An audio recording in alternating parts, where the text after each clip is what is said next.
What's up, everybody? I'm John Middlekauff. You know what I need you to do. Subscribe to our YouTube channel. We got content for days reacting to every NFL game all the time, every single day. Subscribe, like the videos. Let's go. Okay, let's do a little Middlekauff mailbag. At John Middlekauff, fire in those DMs, get your questions answered here on the show. We got a lot. I'm going to try to power through this week.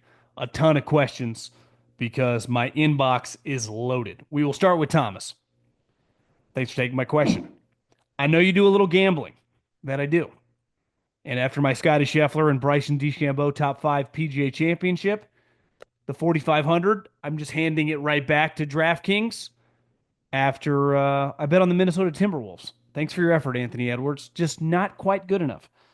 Do you believe that Travis Hunter can eclipse 1,200 receiving yards with Trevor Lawrence? Bryant Thomas Jr. had 1,282 receiving yards last year. Thank you again. I don't think you could bet on that, especially if he's going to kind of do this hybrid. To me, the number of receiving yards, I mean, I would imagine Brian Thomas Jr. is going to have as equal, if not better, of a season. I mean, he's the number one target. So let's say he gets 1,300 yards. I would say anything around 900, if he's playing a little defense too, would be an awesome season for Travis Hunter. 1,200 feels like a lot. If we assume Brian Thomas Jr., who is, I mean, if you did a draft of wide receivers under like 25, 26 years old, he'd go pretty high. So that feels high. I think Brian Thomas Jr. is a better wide receiver. I'm a Saints fan, and we're currently having a quarterback competition this offseason between Spencer Rattler and Tyler Shough. Has any name ever looked different than it sounds as much as Tyler Shough? You would think it was Tyler Shough. I watch a lot of media covering the team and appreciate their enthusiasm, but they all seem really excited about having a real competition. Is it just me, or isn't that just handicapping whoever ends up starting week one? I mean, if you think Shough is the guy, the most important thing for development is snaps with the first team offense. I can't think of any competition that ever worked other than Russell Wilson, but he was also on a stacked team. Maybe it's just me, but it seems like splitting snaps all off season just means neither guy will be prepared as the quarterback they're playing against. I think the you owe it to the team early on to at least make it feel fair. But in what world is this going to be a fair competition? The coach inherited Rattler, who a lot of people were interested in last year, and then once he played, he looked awful. He used a high second-round pick to draft this guy, who's 25 years old. And a lot like Michael Penix last year, old plug-and-play guy. Now, is he going to be good or not? I don't know. I like Michael Penix a lot more than this guy. But unless he's terrible in camp, and you just can't look the team in the face and make Rattler the quarterback, I would be stunned if Tyler Shough isn't your starting quarterback. Stunned. Someone sent me this, Jeff sent me this visual of most playoff wins since 2010. Obviously, the Chiefs lead the NFL with 18. The Patriots, riding a great decade, 16. The Niners are third with 13. But this illustration, the Packers, the Eagles, the Ravens, Seattle, the Rams, all of them have Super Bowl trophies. They all won a ring, some multiple. Yet the Niners, with 13 playoff victories the last 14 years, have not. Yeah, they've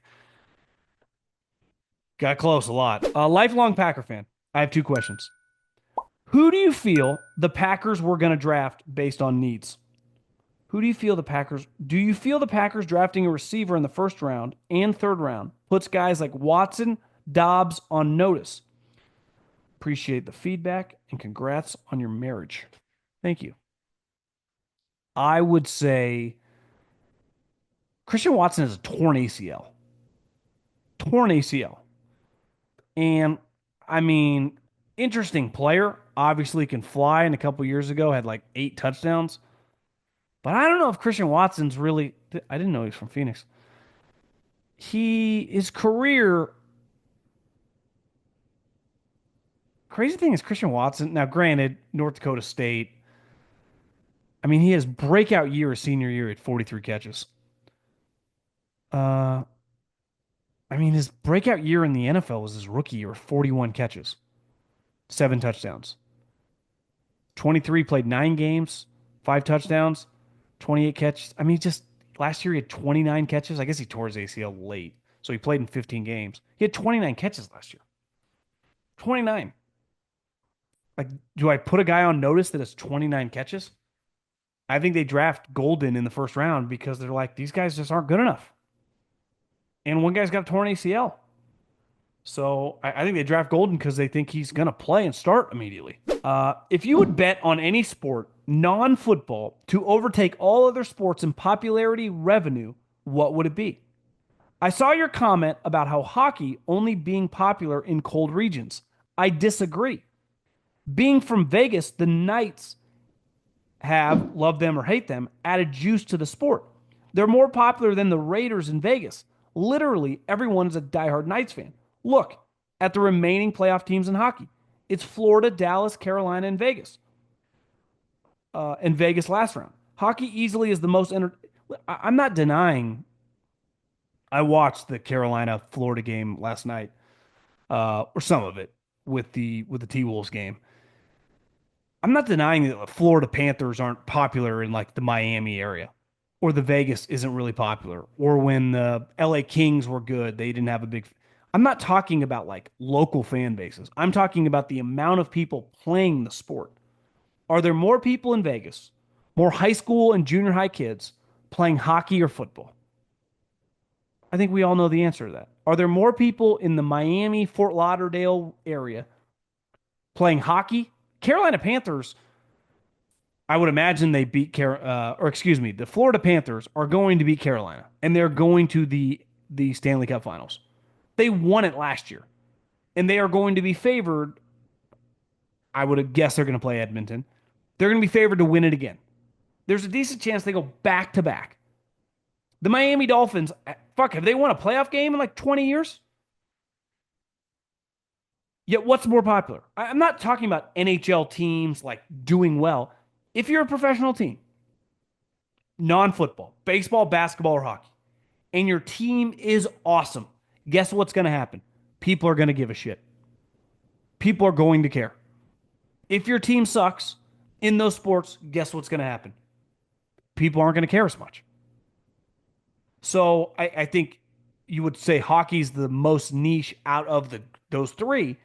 When they're good, you don't just need to be in Montreal or Detroit. Yes, if they were in Phoenix and they were win the NHL, the Stanley Cup, there's not a team here anymore. But if there was, it'd be packed.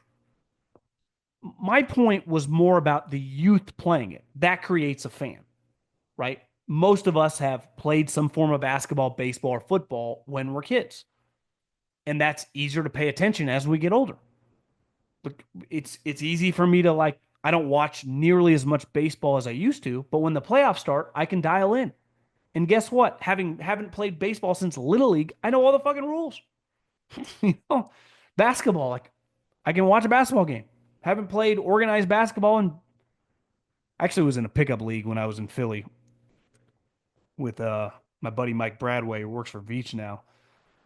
I was always a pretty terrible pickup player because I don't have a great jump shot and I can't drive, so I shoot a lot of shots and I miss. But my point is like it's easy to follow basketball. We all kind of know the rules, you know.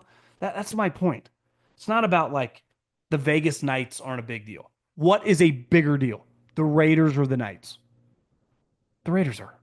It's the NFL. Yeah, in Vegas on a given night, like when they're playing, a lot of people are they're watching. If the Raiders were half as good as the Knights, it wouldn't even be close. Who's a bigger name in Vegas? Pete Carroll or the dude coaching the Knights? I think we know the answer to that. I'm not even trying to talk shit about hockey. I like hockey, but I think you kind of missed my point. I don't know the answer. I mean, I don't think I think they all do well in their own little world. The thing with hockey when I was at this Barstool gambling thing a couple weeks ago at the DraftKings Sportsbook, I was talking to Mike Commodore, who's been on the show before, who's one of the greatest interviews of all time. If you're new to this show, you missed it, but he's a beauty. Played in the NHL for a long time, and we were watching. It was like Knicks Celtics, and there was a NHL playoff game going. And I said, "Do you know what's crazy? Is there are probably 8 guys, 8 out of the 10 guys in the NBA game on the floor that make double the highest paid guy in the NHL game." I'm like, what does the highest paid NHL player make on the ice right now? And he's like, I don't know, like 12, $14 million. Like they don't make nearly as much. So it's just based on revenue. And a huge part of revenue is like the popularity of the television deals. The NBA Finals are almost here, and every play could be one that changes everything. This is the NBA playoffs, where heroes rise, legacies are built, and the action never lets up. With DraftKings Sportsbook, an official sports betting partner of the NBA, you don't just watch the madness, you live it. Back your favorite team, ride with your clutch time killer, bet on buzzer beaters, breakout performances, and game-winning threes. From player props to same-game parlays, this is how you take your fandom to the next level. Here's what I know. I love the T-Wolves. You can get them, lines are subject to change, on DraftKings right now at plus 265 to win the series. They have experience, they have been here before, and obviously they just have a really good team who's really hot right now. If you like them to win the series, I don't hate them then to win the NBA championship at plus 550. New to the game, no sweat. Download the DraftKings Sportsbook app today, bet just $5, and if your bet wins, you'll score $300 in bonus bets. It's that easy. Download the DraftKings Sportsbook app and use the code JOHN. That's code JOHN for new customers to get $300 in bonus bets if your bets wins and you bet just $5. Only on DraftKings. Crown is yours. Question for the bag. More of a statement why NFL teams should never allow flag football. I'm an Indy native and a Pacer fan. Life is great right now, but hadn't paid attention to the NBA for nearly a decade because of how miserable being a Pacer fan have been. It all went to shit when Paul George snapped his leg in a Team USA scrimmage. Instantly, 30 years of coming up just short of Michael or LeBron now became a life of complete irrelevance. It was a soul-stealing moment that has taken over a decade and 3 miraculous comebacks to begin to heal that shitstorm that Team USA caused. I hate everything about this. Anywho, go Colts and Pacers. I do think the Paul George injury was when he shattered his leg on the stanchion. People play in Team US in basketball games all the time and don't get injured. So that was even relative to NBA injuries. I mean, one of the worst injuries we've ever seen. His leg shattered. He had a compound fracture that canceled the game. I think the game was in Vegas. To me, it's way more dangerous in flag football than the Paul George situation. Didn't they officially move the stanchion back a little farther because of that incident, if I remember correctly? But I hear you. I mean, I have no problem if I'm an NBA team letting. Honestly, you don't let anybody in the NBA if Jason Tatum or Anthony Davis or LeBron James they want to play in Team USA, they play in Team USA, and you just say good luck. But in football, to me, it's going to be a little different. I'm going to let, who knows? I mean, we're 4 years away, but I'm going to let Justin Jefferson play in flag football. A lot of you guys got a kick out of the Dominican Ronnie Lott, which it just kind of came to me mid-sentence. But I do think there's some validity to, I don't know any of these guys he's playing against. It is by far going to be the biggest moment in their flag football career as a defensive back going up against these star NFL wide receivers. I'm going to let Ashton Genty hit the open field against Spain. Like, no chance. Question for the bag. One concern I see for the NIL and transfer portal is the development of players going in the NFL. If there's a severe decline in talent and skill of players going from college to pro, do you see the NFL intervening on some level since the NCAA can't do shit and has no balls to put any type of structure of any kind? I think the only way they would get involved is if the product fell off a cliff and they were going to make less money. Then the owners would get Washington truly involved. Every once in a while you see a tweet from a senator like, I think it's time for a hearing. It's like, shut up. But if you cost them money, which if you cost owners money, you cost them players money, there are going to be problems. And I'll promise you, Washington would immediately get involved. And I do think like no one at this point in time worth their salt is against any player getting paid. Honestly, 90% of people don't really give a shit. But I saw Elko today. I think it's like the SEC offseason meetings going on. Was like, can you imagine just like changing the rules in the middle of a season? He's like just telling like Howie Roseman, hey, the salary cap is actually different now in like October. You'd be like, what? It is very, it's just not a buttoned up operation. And I'm all for like breaking rules, like welcome to business, but there has to be some structure in which you get to color outside of the lines. Like there is no structure in anything. It's just ruleless.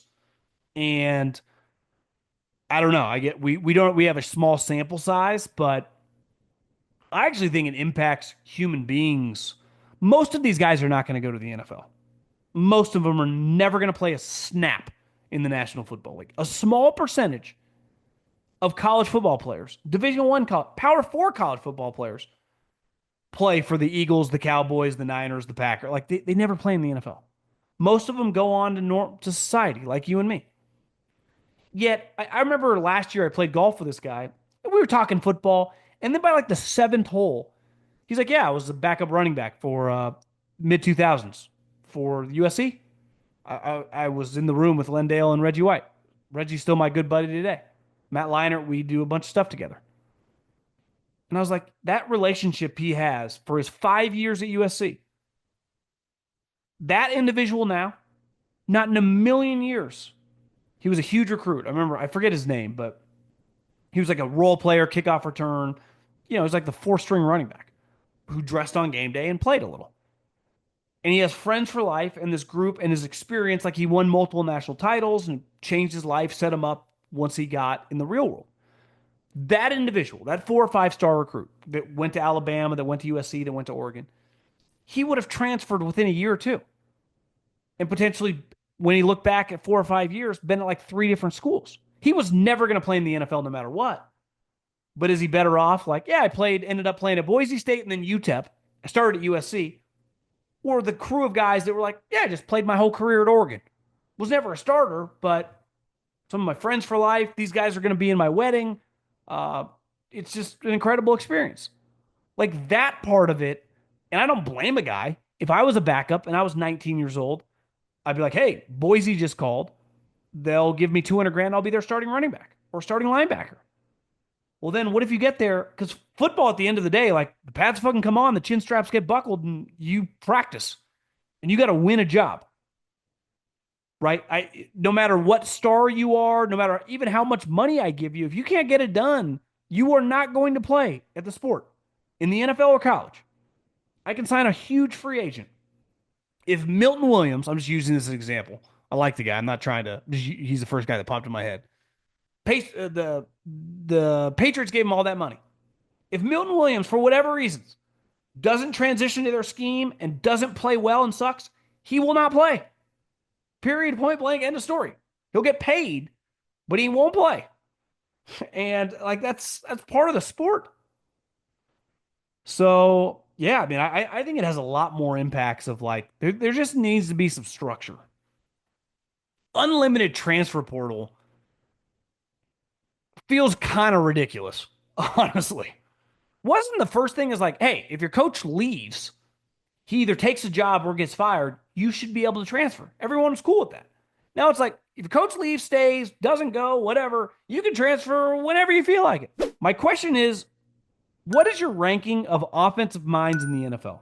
I always hear all these names of hotshot coordinators, coach wizards, who come from one good coaching tree and are top 5 or top 10. I probably heard 15 to 20 guys be called top 10, which obviously cannot be true. Could you give me a ranking of your top 10 offensive minds in the league? Well, I think there's just a clear like top 4 or 5 guys. I mean, Andy Reid is the king of the castle. Um, just an offensive genius. Been doing it for decades on decades. I think then it's kind of the Shanahan crew, McVay, Kyle, you know, uh, LaFleur, O'Connell, kind of that group. On a yearly basis, you could change the ordering. 2 years ago, Kyle would have been first out of that group. Right now, it's O'Connell or McVay. I think LaFleur's pretty good. I mean, shit, he started winning games with Malik Willis. I, O'Connell got Sam Darnold to throw 35 touchdowns. They're all really good. I think that crew of guys, and they've all been head coaches and done it. The best offensive coordinator the last couple of years that wasn't a head coach, I think, was clearly Ben Johnson, who was unreal. Now, can he do that? Can he be the same level offensive coordinator as the head coach? Uh, I posted on my Instagram, but there was a clip. The Bears voted against the tush push, right? They wanted to ban it, and then he was asked about it, uh, why you wanted to ban it, and he gave this answer about like I like explosive plays. I don't want that play. It's like Ben, he's a great offensive coordinator, and he was fucking awesome in Detroit. His answer was a joke. Just say, listen, I was told to vote against it. It's not explosive play. It's a short yardage goal line play. What are we talking about? People are like Middlekauff, you just hate the Bears. I do not. I think their roster's excellent. I think they had a great offseason. I think Ben Johnson, easily the best offensive coordinator in the league the last couple years. You could even argue head coach too. You like, against McVay, Kyle, and all those guys. But that answer was a joke. I mean, it was embarrassing. It had Brandon Staley vibes. I don't blame him for having to answer because Caleb doesn't want to talk about his dad shitting on the organization. Like, that's not, Ben Johnson had nothing to do with that. And he had to answer for it. Kind of weird spot, even though his answer was kind of funny.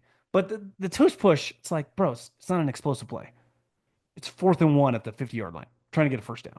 You know what you're saying. You're trying to be like, just say, hey, Kevin Warren won. I was told by the ownership to vote against it. Or to say no comment. Just say, yeah, I don't really want to talk about that.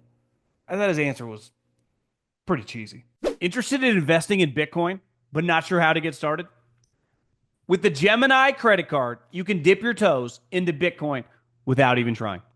Just spend like you normally do: groceries, gas, or even a night out, and instantly earn up to 4% back in Bitcoin or one of over 50 other cryptos straight to your account with no annual fee. The Gemini credit card is a no-brainer. And right now, you can grab a $200 Bitcoin intro bonus. Go to Gemini.com/card to learn more and start earning today. Terms apply. Again, go to Gemini.com/card and start building your Bitcoin stash today. Terms apply. The Gemini credit card is issued by WebBank.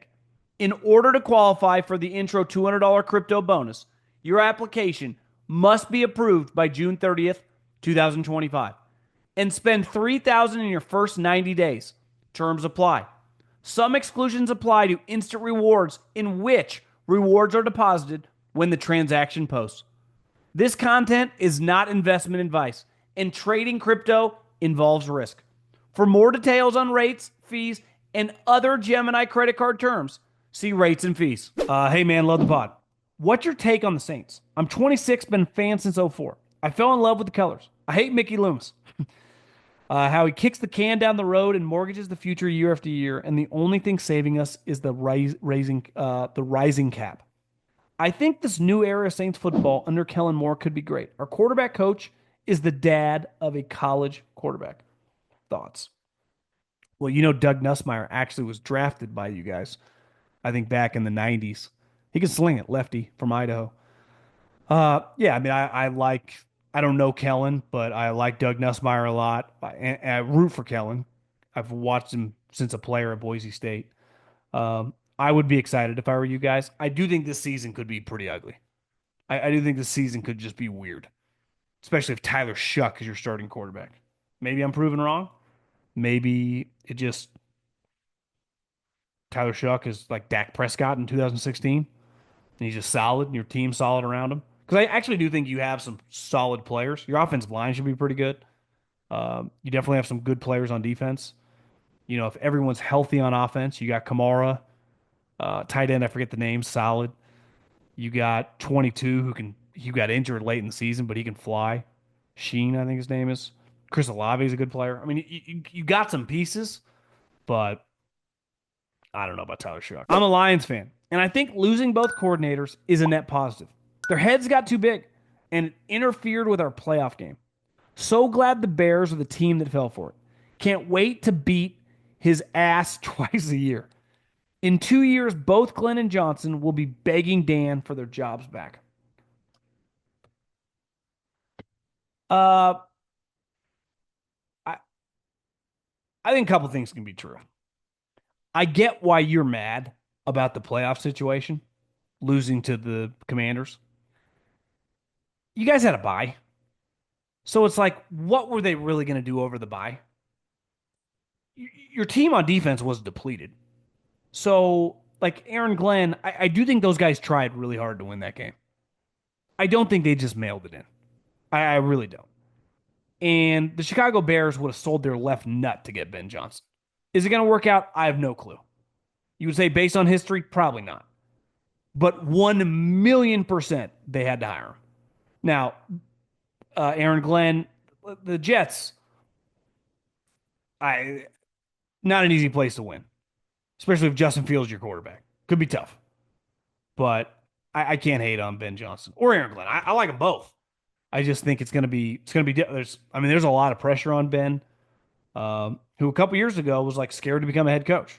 Aaron Glenn's wanted to become a head coach for a while. I think Aaron Glenn is the right. I don't think either of them mailed it in. Love the show. Your football knowledge is great, but questioning your sense of humor. When Ben Johnson says it's come to my attention, he's obviously talking tongue in cheek. He lives in Chicago. He coaches the Bears. Therefore, everyone and his dog knows the guy has heard all about Caleb Williams and Seth Wickersham. He is probably sick of it already. That's why it's comes to my attention is actually pretty funny. Ben Johnson has a sense of humor. Cut him some slack. Don't be so serious all the time. I was joking, bro. It was I was being tongue in cheek with my reaction to it. It just the way he said it. He talks. He's pretty cheesy when he speaks. Like he just is. Like when you watch some of these guys, I would say that Ben Johnson when he speaks isn't the most confident guy up there. Right? You watch Sean McVay, you watch, the Tom, you watch these guys have been doing it for a while. You watch Dan Campbell, you watch Aaron Glenn. Like I would say Ben Johnson is I don't want to say uncomfortable, but it's come to my attention. The whole Bears thing, like I put this more on Caleb. It's like, bro, you got to answer these questions anyway. You shit on the Bears before it came out. Who cares? 18 months ago. Like putting your coach out there to take all these these arrows for you when it's like he had nothing to do with it. I'm not that serious all the time. It was a fucking joke, bro. You need to relax. I'm sorry. Your team always sucks. That was a joke as well. I'm from Philly and lived in the Bay Area, so we have something in common and makes your podcast easy to relate to. My question is, after the draft, is there a player you think landed in a great situation that if he had gone somewhere else, his chances would not be as high? Purdy is a great example of this that I had heard you mention. Who is that guy this year? That's a good question. I would say I have to think about that. I would say this about Travis Hunter just because of his situation. It's probably easier to go to the Jags. Just a little less going on there than if he had gone to the Browns. He goes to the Jags with Liam Cohen, this Steve Jobs Jr., the GM. It's just kind of just a ease in period. And the franchise, there's not this like microscoped over it. He would have gone to the Browns with the quarterback situation. It would have been messy. I actually think it worked out for him to just kind of because this year is going to be a feeling out process. The more and more I think about it, I think it's pretty fucking insane if he actually thinks. Not that I understand why he thinks this. He's 20, 21 years old. If they're actually going to attempt to have him play both ways. I was thinking about this the other day. If I was like, he's going to be a starting receiver and he plays some at DB. If he ever came in on DB, at DB. Some of these teams are going to call like, have you seen him? He weighs 185 pounds. You're going to like pull the tackle out to get him. You're going to have, a blocking tight end or some version of your Y fullback go out and try to hit the guy. The teams are going to attack him. And then if you're a wide receiver, you're like, I'm CeeDee Lamb, I'm Justin Jefferson, I'm Jamar Chase. I do this for a living. You're going to put this guy off the bench, come out and try to cover me on second and third and long? Godspeed, homie. It's just back to the Bears fans are so sensitive. They really are. They're just, I get so many DMs of like, Middlekauff, you hate the Bears. Like, bro, I don't have it. I hate the Lakers. It's honestly the only team that I hate. I have nothing against the Bears. Honestly, I watched way too much of the Bears last year when they were awful. It was like a beautiful train wreck. But there's just this sensitivity, and I get it. Like when I lived in the Bay Area, there was a lot of sensitivity around like Raider fans. And anytime that you kind of get shunned in the conversation and people talk shit about you, it can scar you as a fan. Uh, and I get it, but I honestly have no personal animosity or really care. Like it'd be cool if you guys were good. I've never even been to the city. I heard it's great. Take a chill pill.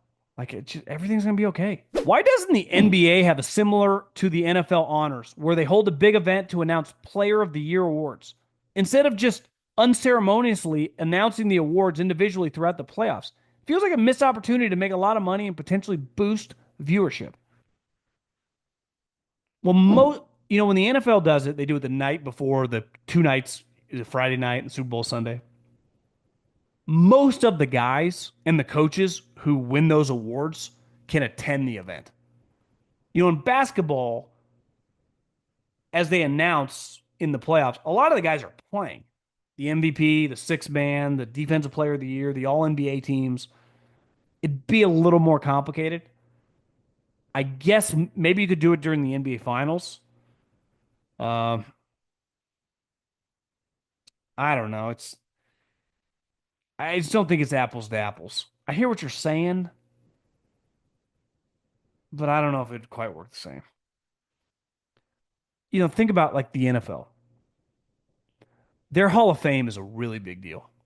Like the week to make the Hall of Fame, they have a Hall of Fame game, which is awful, but it's just the broadcast is like NBC. They take it really, really seriously. The NBA, it's that level of an event. It's not the same. Plus, they don't need like the NFL needs inventory. You only play so many games, so some of these events are a really, really big deal. I love Tyler Warren. Watching him dominate in college was something else. He reminded me of Gronk, type player with the size, blocking, and hands, and versatility playing running back and quarterback. What do you think of his impact will be for the Colts? Specifically, will he help Richardson? I would say his ball skills are beyond elite. So you throw it in his vicinity, he has pretty special, I would say, spatial awareness, ability to track the football in the air on top of him being massive, like Gronkowski, which he's going to be taller than anyone covering him. And if you put it up high, which Anthony Richardson will, so will Daniel Jones, he can make plays on the ball. And toughness is great. I think the one knock on him where people thought that he was, in like a normal draft year, is he like really, he was clearly one of the better players in this draft. Now, this draft was not viewed as great. He's not, I would call, he's not the most fluid athlete in space. It's why the Bears took the dude from Michigan, who's much more, I would say, just in terms of like change of direction and fluidity, making a guy miss, and just fluidity to his movement. Tyler Warren, I don't want to call him stiff, but and part of it he's just, I mean, Loveland's actually pretty big too. But um, yeah, I think he's going to be a good player.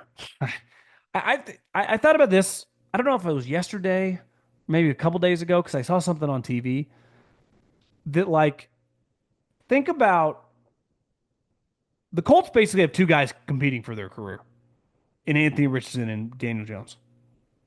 If Daniel Jones doesn't win the job, he's going to be a backup for the rest of his career. If Anthony Richardson doesn't win the job, like his starting career with the Colts, doesn't mean he won't start again because Daniel Jones will get injured, but he's done.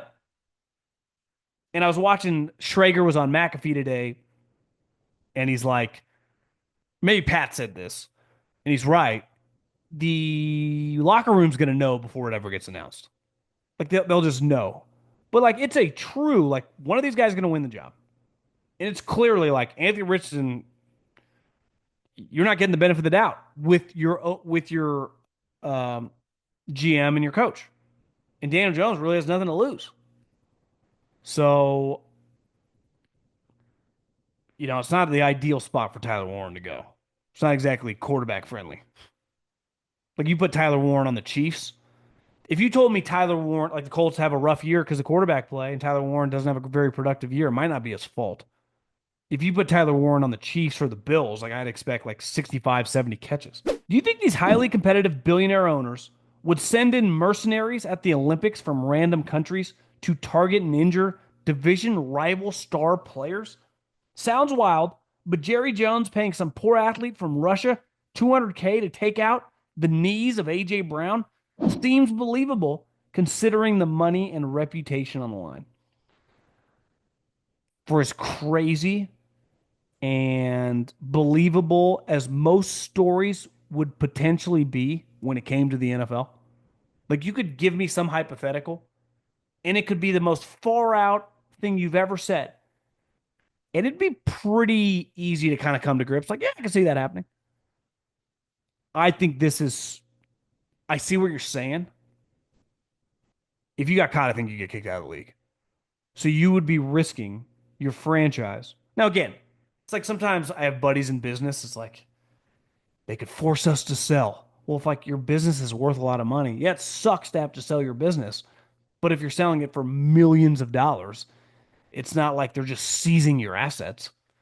So even if they force an owner to sell, I mean, hell, Donald Sterling got $2 billion. But I think it would be immediate expulsion from the league. I also think for as cutthroat as some of these guys are, that feels pretty egregious. The other thing is, how would you, let's say you're the owner in this situation and you want to take out a division rival's wide receiver. How do I get in contact with the Ronnie Lott of Spain? And how can I trust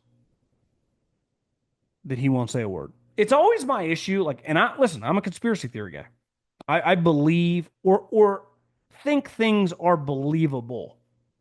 But also sometimes it's like, wouldn't enough people have information that some of this stuff would leak out? I'm like, well, they'll kill you. They will kill you and your family. Will they? Maybe they will. I don't know. I think it'd be hard to get to a circle of trust, even if you, because to me, if you would be willing to do this, I mean, it would be the most scumbag move in the history of moves.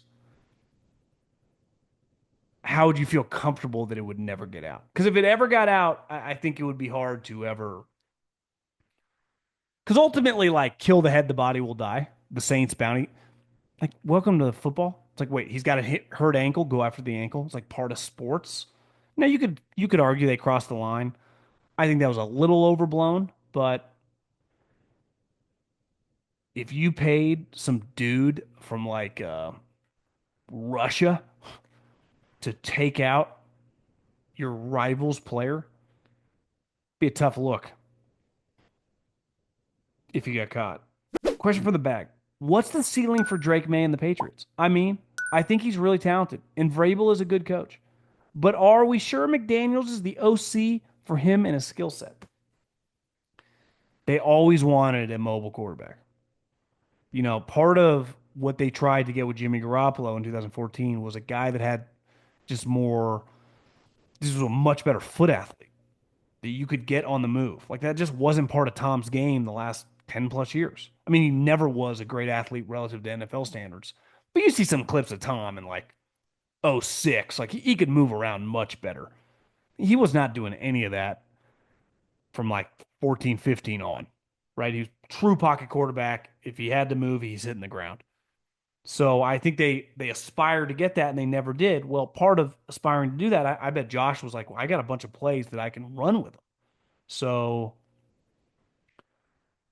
I don't know. I do think that marriage, something to keep an eye on. I think a lot of people around the Patriots felt like he wanted a couple guys, couldn't get them. Wanted Tommy Reese, he couldn't get him from Cleveland. Obviously, Arthur Smith not available. Um, was this forced on him by Kraft because they've never worked together? It's just was it his first choice? Was it one of those like it's one of those things that either with a parent or a boss, you're like, is this really worth fighting? This guy's good, but would he be my first choice? It's gonna be weird. Josh is desperate to get back involved. Crafts love Josh. Josh, in fairness, Josh is incredible offensive coordinator for them. But uh, you know, I don't want to compare. I think Herbert has a better arm, but just in terms of like kind of that type skill set, I wouldn't call him like Josh Allen running, but he definitely can move and run. He's got an above average arm. So I think he'd be like a hybrid quarterback, but he's like the modern day version of what pocket quarterbacks are because they don't exist anymore. So he is just the modern day quarterback. 6'4", can move, big arm. Is he good enough? I don't know. I mean, Nick Saban a couple years ago wanted to give him a couple $1 million to transfer at North Carolina, and he turned it down. Hard to judge him last year, like Caleb, because it was such a shit show. Okay, last question. Would love to hear your answer on this that I sometimes stay up at night thinking about. Who is the biggest what if throughout NFL history? What I mean by that is who had a terrible injury or got drafted, traded to a career destroying franchise that you think would have been a Hall of Fame player otherwise. I appreciate your time. Well, it's a good question. I would say that this guy's in the Hall of Fame, but Terrell Davis's career was basically 3 seasons long. And as a rookie in the sixth round, he had 1,100 yards, 7 touchdowns. For the next 3 seasons, and they win 2 Super Bowls, he has 1,500 yards, 1,700 yards, 2,000 yards, 13 touchdowns, 15 touchdowns, 21 touchdowns. He also could catch 49 catches, 36 catches, 42 catches, 25 catches. Usually at running back, you're not going to play for 15 years, but let's just say he stays healthy for 8. I mean, do we look at him like, I don't know, Adrian Peterson? Does he go on to be one of the best running backs in the history of the league? I mean, he had probably one of the better 3 year stretches in NFL history. So what was that? Where is the touchdowns? 21, 13. So that's 40, 34, 44, almost 50 touchdowns through 3 years. I mean, he's a monster. Uh, so I would say the other one would be Kurt Warner. This is a positive, but what if Trent Green doesn't get injured? Like if Trent Green doesn't get injured and Kurt Warner never gets to play, Kurt Warner's in the Hall of Fame. Won an MVP, won a Super Bowl, went to another Super Bowl. Does that ever happen? So I'm actually kind of thinking on the inverse of Trent Green's injury changed this dude that was bagging groceries life, who would then go on to have periods where he's like one of the best quarterbacks in the league. So what if Trent Green doesn't tear his knee, I think, tore his ACL in 1999? Think about this. Kurt Warner, 94, Green Bay Packers, undrafted free agent. From 95 to 97, he played for the Iowa Barnstormers. Within a couple years, he won 2 MVPs. I forget he won in 2001, the year they lost Greatest Show on Turf to the New England Patriots. You could argue that's one of the craziest. This dude, undrafted free agent, UFL guy or AFL guy, Arena League, all of a sudden starting quarterback, who I'm pretty sure they had paid a lot of money to, tears his knee. Kurt Warner, Dick Vermeil. Kurt Warner's our quarterback, and we will win with Kurt Warner. I forget the exact, however he set up his statement, but basically said we're gonna win with Kurt Warner, and he did. I mean, fuck, won the Super Bowl. So and then Vermeil cried as he always did, like some of the Bears fans. Adios. Have a great day.